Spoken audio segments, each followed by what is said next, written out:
So these are all the projects that we just talked about, put on this spectrum. As mentioned, right, gaming tends to end or tends to lean towards lower resolution. But the idea with the gaming-based metaverse is that it's a completely different world, right? Like it's okay to look like a block, or it's okay to look like a Lego figure, right? Like you're creating a game, you're creating a new kind of experience for people. Whereas on the left is more the higher resolution, right? Like Facebook, Second Life, even CryptoVoxels, Insomnium, and Decentraland, especially, they aim to recreate like the real world experience, right? So that the avatars are very humanoid, and the way that it looks is very much like you would see in a real world.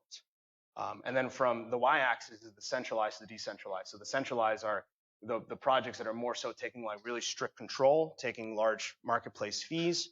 There's pros and cons to that, right? Like it's not necessarily a bad thing, but it is important to note like which projects are aiming to give ownership of to the community, which projects are open source versus which projects are closed source, which projects, if you work under them, they take a really, you really are under them. And this is important because, I mean, the whole reason that Ethereum exists, Vitalik tells a story that, he was playing World of Warcraft and he had his favorite, I don't know, it was like a weapon that he had.